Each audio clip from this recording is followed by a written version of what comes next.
Apabila ada orang yang menukar cincin emas 3 gram milik lama dengan cincin emas 3 gram yang baru di sebuah toko emas, kemudian harus membayar sejumlah 100.000, riba atau tidak? Jawabannya riba, dan ini nggak boleh. Ini nggak boleh. Terus gimana kalau mau upgrade cincin? Kalau mau upgrade, yang lama dijual dulu, dapat duit, sudah, setelah itu beli lagi yang baru. Ini boleh, dan di situ tidak ada unsur riba. Harus dijual dulu. Tidak boleh ada tukar tambah dalam cincin emas yang beratnya sama.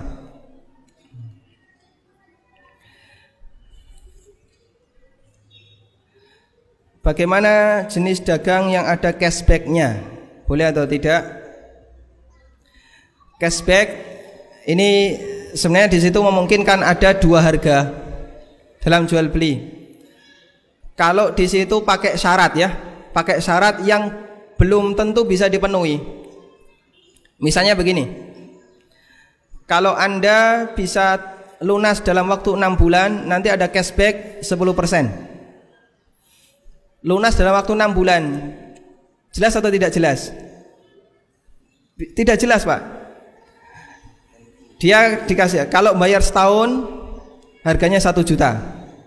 Kalau lunas dalam waktu 6 bulan, harganya saya kasih cashback 200.000. Terus dia ambil, ya sudah saya ambil barang itu. Kemudian dia bawa pulang.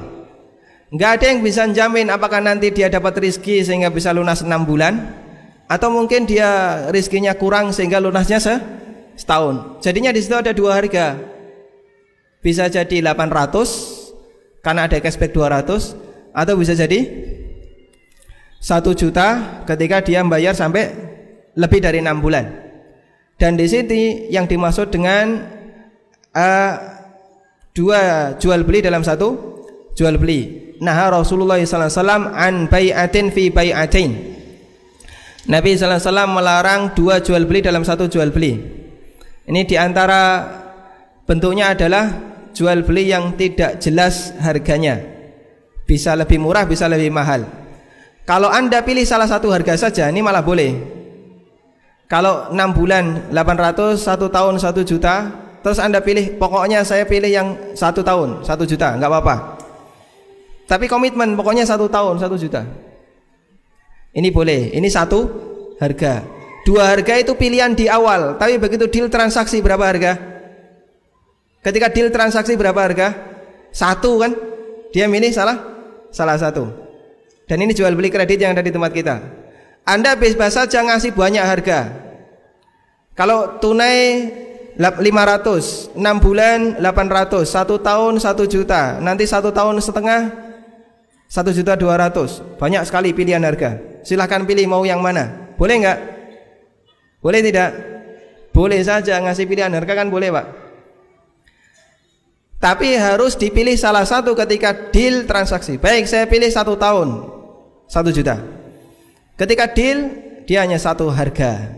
Ini diperbolehkan. Tapi kalau nggak jelas, nanti kalau bisa lunas lebih cepat, tak kasih murah. Ini nggak jelas.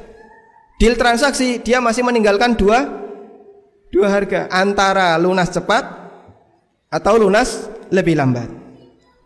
Karena itu kalau cashback kasusnya seperti tadi, tidak diperbolehkan. Tapi kalau cashback, setiap Anda beli pasti dapat pengembalian, sah-sah saja, itu potongan harga ya.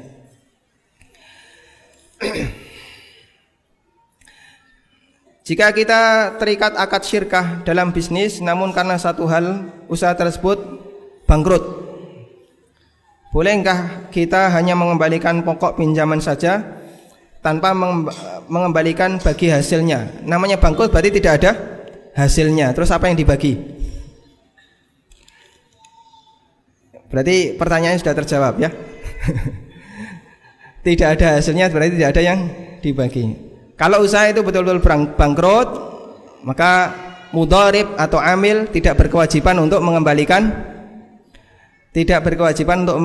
modal secara utuh. Yang wajib dia kembalikan modal yang tersisa. Masih ada sisa barang segini, nilainya separuh dari modal, yaitu yang dikembalikan. Sudah, selain itu bukan tanggung jawabnya. selama dia jujur dan bukan kesalahan dia dalam mengelola usaha.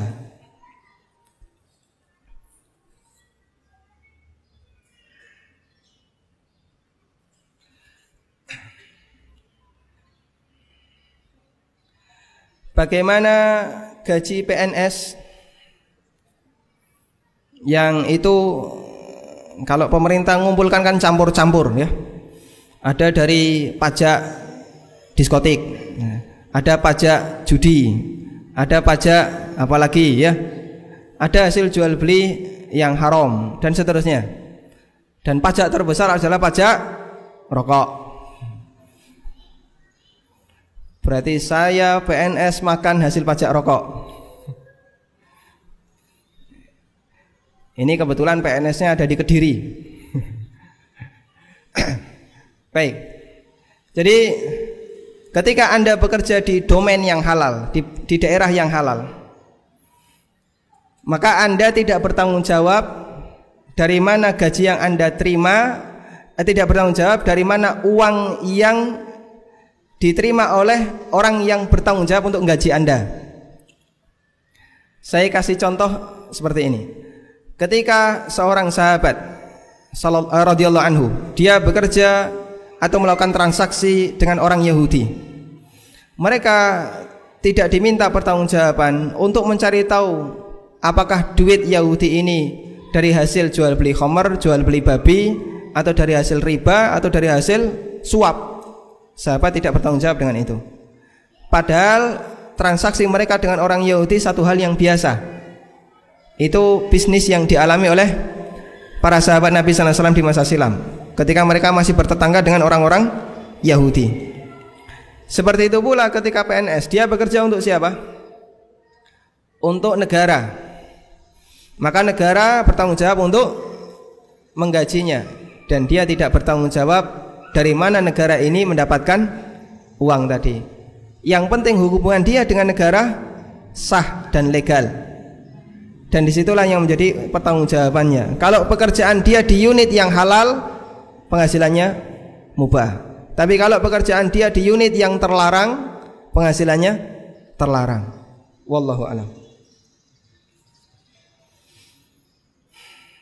Saya beli solar di pom bensin untuk dijual. Pangkalan-pangkalan metro apa ini? Jual beli bensin di eceran ya. Pertamini. Di situ ada peraturan jika mau beli harus ada surat dari kepala desa, kecamatan dan seterusnya. Ini sah atau tidak? Jawabannya 100% sah. Berdasarkan sabda Nabi sallallahu alaihi wasallam, al-muslimuna ala syurutihim. Setiap muslim wajib memenuhi aturan yang mengikat mereka, selama aturan itu tidak melanggar syariat. Dan Nabi SAW mengatakan, kullu syartin laisa fi kitabillahi fahuwa batil walau kana mi'ata syartin.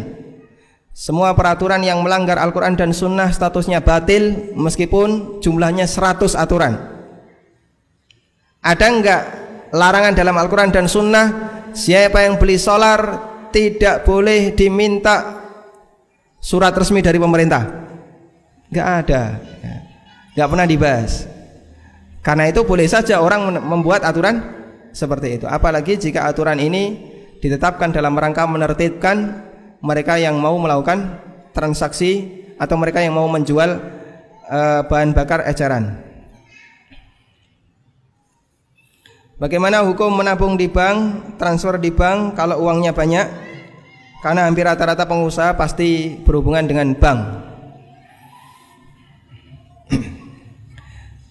Para ulama telah menyebutkan hukum di bank, dan kita ketika atau hukum menabung di bank. Kita ketika memiliki rekening di bank itu latar belakangnya beda-beda, Pak ya. Ada yang dia punya rekening cuman untuk ya biar kelihatan punya rekening, gaya-gayaan ya. Meskipun nggak pernah ada uang yang masuk. Ada yang dia punya rekening biar punya ATM. Ada yang dia punya rekening untuk transfer. Kalau pakai wesel zaman sekarang susah. Ada yang untuk nyimpen. Ini kalau ditaruh di bawah bantal bahaya ya. Nanti dioroti bojone. Maka ditaruh di bank. Dan macam-macam niat mereka. Termasuk ada juga yang nyimpan uang di bank dengan tujuan apa? Untuk dikembangkan, untuk investasi. Semua ini ulama memberikan hukum yang beda. Dan perlu kita tahu, tidak semua transaksi di bank itu haram. Transaksi di bank yang halal masih sangat banyak.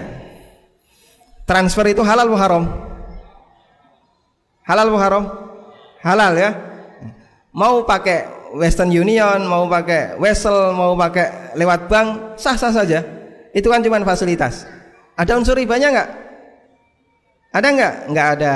Kalau kita bayar boleh enggak? Itu hak dia, wong dia apa? Yang punya fasilitas. Kalau mau pakai fasilitas saya bayar. Baik. Sehingga kasus ini halal saja. Orang melakukan transfer melalui bank. Termasuk juga ada orang yang dia sewa deposit box. SDB, safe deposit box di bank. Orang yang mau naruh emasnya biar aman, naruh simpanannya biar aman, ditaruh di deposit box dengan harga sesuai dengan volume. Boleh atau tidak? Sama dengan Anda sewa rumah, Anda sewa mobil kan gitu ya.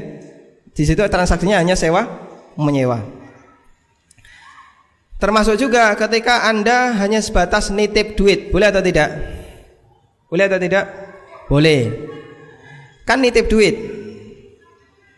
Nah, kemudian yang ketiga ini ulama membahasnya begini. Masalahnya duit kalau sudah jatuh di tangan bank dipakai apa? Dipakai untuk diputar sama bank. Diputar sama bank. Akad kita dengan bank itu apa, Pak? Wadiah. Wadiah itu titip. Bapak Ibu kalau dititipi duit dari orang lain, ini duit saya titipkan ke Anda, saya mau pergi. Terus Anda menerima, iya silahkan ditaruh. Boleh nggak dipakai? Boleh nggak dipakai? Kenapa nggak boleh? Duit orang kok dipakai ya? Padahal dia cuman titip. Beda kalau dia bilang ini duit dari saya, silahkan pakai modal untuk usaha. Boleh dipakai ya? Kalau misalnya Anda ketika naruh uang itu di bank, saya titipkan ini dengan akad wadiah. Wadiah artinya titip. Saya titipkan uang ini kepada Anda dengan akad wadiah. Aslinya boleh nggak dipakai? Boleh nggak? Kalau itu dipakai bagaimana? Nggak amanah ya. Oh, ini duit orang kok dipakai. Duit orang dipakai kan nggak boleh. Nggak amanah ini ya. Ini salah satu contoh pelanggaran. Memakai duit orang tanpa izin dari pemiliknya. Padahal kita ketika naruh duit itu tujuannya untuk cuman dititipkan, nanti diambil lagi kalau membutuhkan. Terlepas dari kegiatan mereka. Terus bagaimana dengan kita sebagai nasabah? Nah, di situ ulama memberikan pertimbangan. Kalau ada madarat besar pada saat kita menaruh uang di rumah. Kalau naruh uang di rumah, wah bisa bahaya. Rumah kita jadi sasaran pencuri. Sudah dikenal masyarakat, orang ini paling anti bank, pasti duitnya disimpan di bawah kolong kasurnya. Sudah, pencuri niteni, Pak. Dia katanya nggak punya rekening bank, berarti duitnya ditaruh di bawah bantal. Itu bisa jadi sasaran pelanggaran, sasaran kriminal. Kalau ini terjadi, maka dalam rangka menghindarkan madarat yang lebih besar, para ulama membolehkan untuk dititipkan ke bank. 15 menit lagi, masih ada banyak ya. Bagaimana kiat melunasi kredit bank sedangkan ekonomi nasional lesu dan untuk mengangsur kayaknya lama? Apa hukumnya orang yang punya kredit bank? Kredit bank pelanggaran di masa silam. Kita memohon ampun kepada Allah Subhanahu wa taala, karena kredit bank berarti otomatis nanti kita akan ngasih riba ke bank. Dan dulu kita sudah sepakat dengan aturan adanya riba dengan bank. Karena itu mereka yang terjebak kredit dengan bank dimohon untuk bertobat kepada Allah Subhanahu wa taala. Selanjutnya, karena uang itu sudah diterima dan itu sudah menjadi tanggung jawabnya, apa yang harus dia lakukan? Jawabannya prinsipnya ini. Yang penting tidak nambahi riba. Yang penting tidak nambahi riba. Sehingga tanggung jawab kita tidak lebih berat. Karena itu hindari yang namanya penalti dan hindari penunggakan sehingga malah menaikkan bunga. Prinsipnya yang penting tidak nambahi riba. Baik penalti maupun penunggakan bunga sama-sama nambahi riba. Silahkan dicicil, diangsur setertib mungkin, yang penting tidak nambahi riba. Kalau bisa bahkan mengurangi riba. Itu prinsipnya.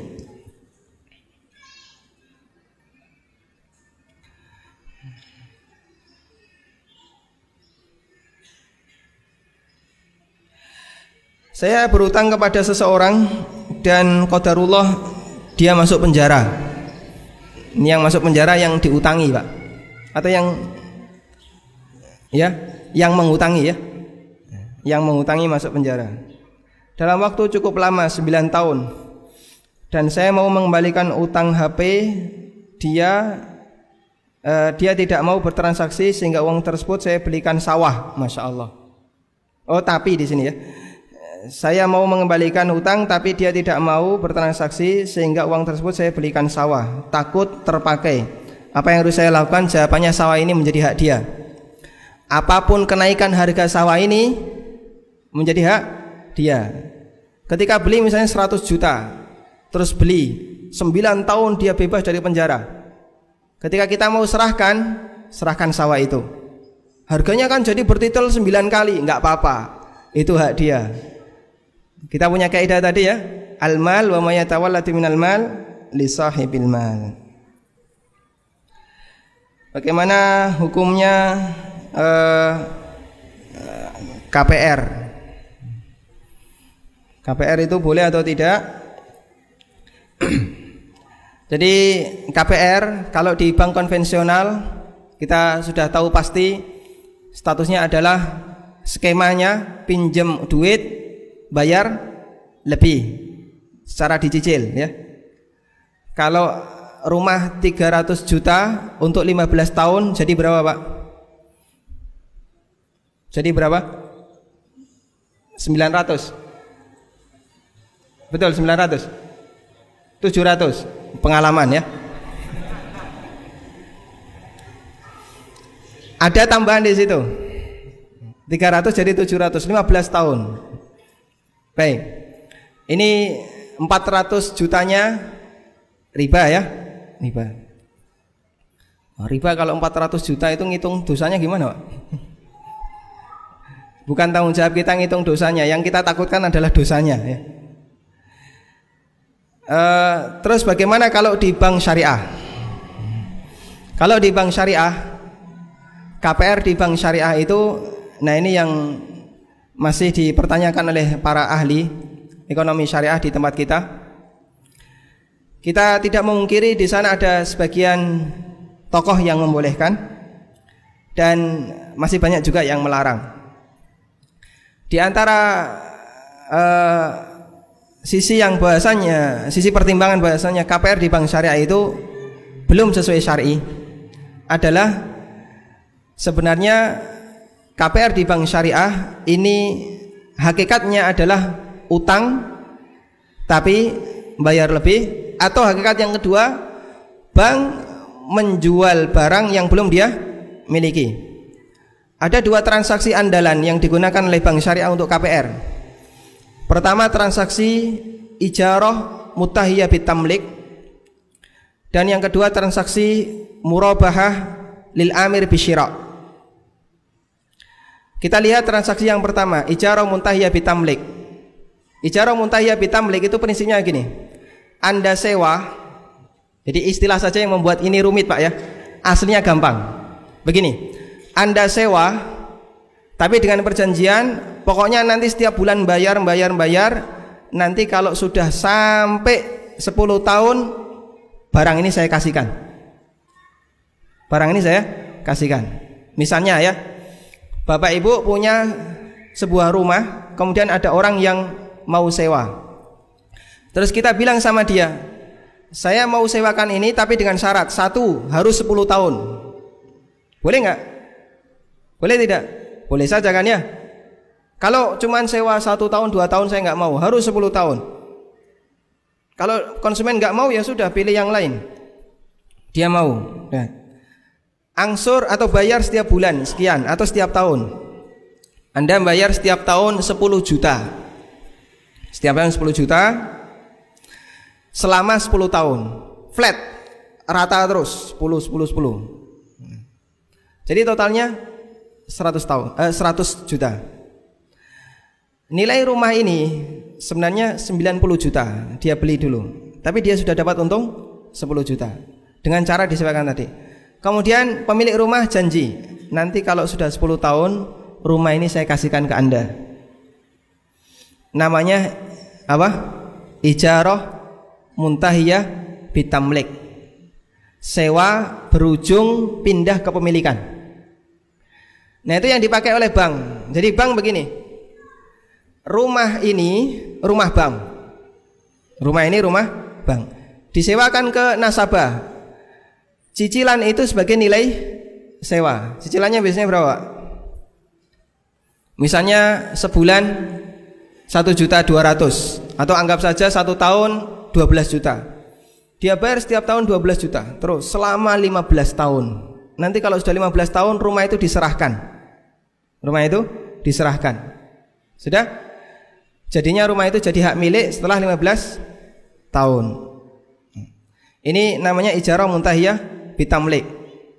Boleh atau enggak transaksi kayak gini? Hah? Enggak boleh. Kenapa, Pak?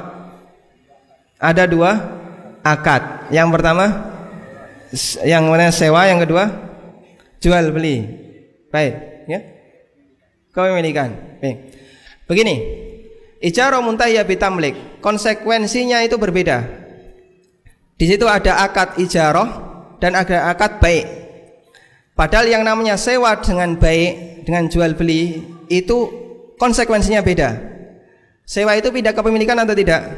Tidak. Kalau baik pindah kepemilikan atau tidak? Pindah kepemilikan. Dan Nabi SAW mengatakan dalam hadis, la syartani fi bai'atin. Tidak boleh ada 2 syarat dalam satu jual beli.